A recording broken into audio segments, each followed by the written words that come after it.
आप जिनको सोच रहे हैं, अगर उनकी फीलिंग्स को देखा जाए तो उनकी फीलिंग्स में ये है कि आज सुबह से उनकी एनर्जी यही रहने वाली है।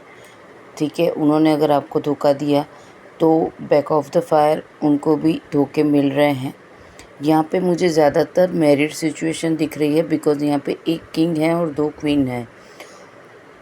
दिन की एनर्जी में उनकी शुरुआत अच्छी नहीं है। ठीक है, उनकी दिन की शुरुआत लड़ाई झगड़ा या फिर गिल्ट के साथ होने वाली है। दोपहर तक इनकी एनर्जी किंग ऑफ कप्स की हो जाएगी। किंग ऑफ कप्स की एनर्जी को हम 2 तरीके से देखेंगे। एक तो जिन जिन लोगों को पता है कि उनके पार्टनर थोड़े से फ्लर्टी हैं, तो ये ऐसा है कि अगर उनकी शादी हो चुकी है तो वो उतना ध्यान नहीं देते। वो ये सोचते हैं कि घर से बाहर निकलने के बाद तो मैं फ्री हूँ, तो अगर जॉब पे जाने के बाद में किसी से फ्लर्ट कर लिया, ये कर लिया, वो कर लिया, इस हिसाब की एनर्जी यहाँ पे आती है। मतलब सुबह का अगर स्ट्रेस होता है तो वो अपनी जॉब पे जाके उस स्ट्रेस को कन्वर्ट कर देते हैं। पर जो ऐसे नहीं है, फ्लर्टी नेचर के नहीं है और आपके साथ में रिलेशनशिप में थे और उनकी शादी हो गई है, तो ये होता है कि उनकी वाइफ तो है ऑलरेडी जो घर पे हो सकती हैं, तो इसीलिए वो आपको सोचते तो हैं पर एक्शंस कुछ नहीं ले सकते हैं।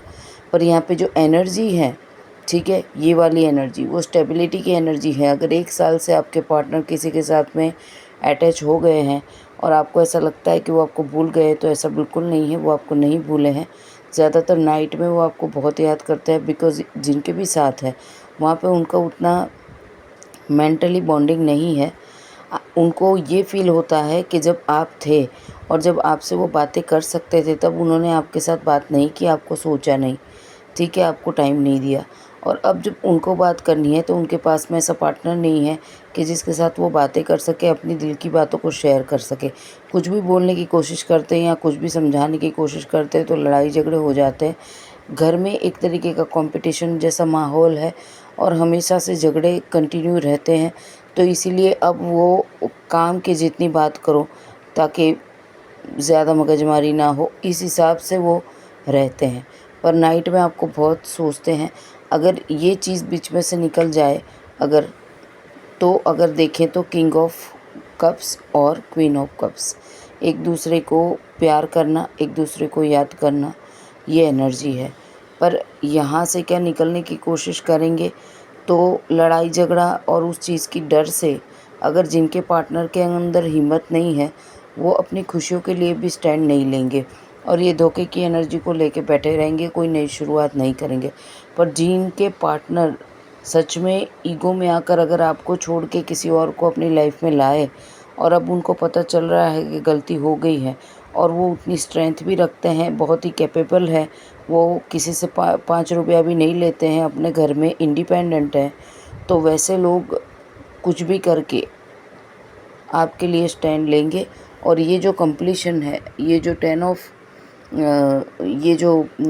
ऑफ पेंटिकल्स का कार्ड है, वो कंप्लीशन का कार्ड है, स्टेबिलिटी का कार्ड है। तो वो स्टेबिलिटी आपके साथ करेंगे और उसके लिए एक्शंस भी लेंगे, चाहे उनको अगर लड़ाई झगड़ा करना भी पड़ा तो वो करेंगे, बिकॉज़ अब ये स्टक होके नहीं रहना चाहते। उन्होंने पास्ट में आपके साथ में जो भी गलत किया है, ठीक है, जो भी गलत किया, जो भी धोखा दिया आपको, मैरिज का कमिटमेंट देके उन्होंने मैरिज नहीं किया आपके साथ में, प्यार का वादा करके आपके साथ में लड़ाई झगड़ा किया, एक्शंस ले लिया किसी और की तरफ और किसी और से शादी की, तो अब वो आपको इक्वल गिव एंड टेक देना चाहते हैं और आपके साथ एक नई शुरुआत करना चाहते हैं। ये यहाँ पे निकल के आ गया है। और अगर ईगो में आकर उन्होंने ये चीज़ की थी तो डेफ़िनेटली वो अपनी ईगो को ख़त्म करेंगे और आपको कॉल मैसेज आ सकते हैं, आपके लिए एक्शन ले सकते हैं। फ्यूचर में जो पहले पास्ट में जो गलत हुआ था वो सारा कुछ बदल के वो स्टक सिचुएशन में से निकल जाएंगे, बाहर आके फिर से स्वॉर्ड्स की एनर्जी, 2 सिचुएशन में से किसी एक को चुनने की एनर्जी, बर्डन में से बाहर निकलने की एनर्जी, जो आपके साथ में टावर मोमेंट आया था, रिश्ता टूट गया था, उसको ख़त्म करके एक एक्शन लेने की एनर्जी, बहुत ही शार्प तरीके से कम्युनिकेशन की एनर्जी, बातचीत की एनर्जी और थर्ड पार्टी को एंड करके वो आगे बढ़ना चाहते हैं। प्यार का कप्स लेके आपके पास आएंगे और एक नई शुरुआत ज़रूर होगी। ठीक है, ये सारी एनर्जी निकल के आ गई है। द सन का कार्ड आ गया, अब आगे नहीं देखेंगे।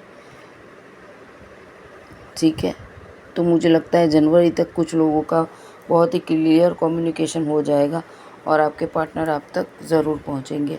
अगर आपको मेरा चैनल अच्छा लगता है, लाइक कीजिए, शेयर कीजिए, सब्सक्राइब कीजिए। ठीक है, जनरल एनर्जी होती है जो अगर आप पर्सनल रीडिंग करवाना चाहते हैं तो मुझसे करवा सकते हैं, पर अगर आप डेली मेरा चैनल देखते हैं तो आपको कहीं ना कहीं आपके क्वेश्चन के आंसर ज़रूर मिलेंगे। पर यहाँ पे ये चीज़ दिख रही है कि जो भी प्रॉब्लम्स थे वो बहुत जल्दी सॉल्व होने वाले हैं। जनवरी तक आपको रिजल्ट ज़रूर मिलेंगे। ओम शिव शक्ति, राधे राधे। अपना ख्याल रखिए, खुश रहिए।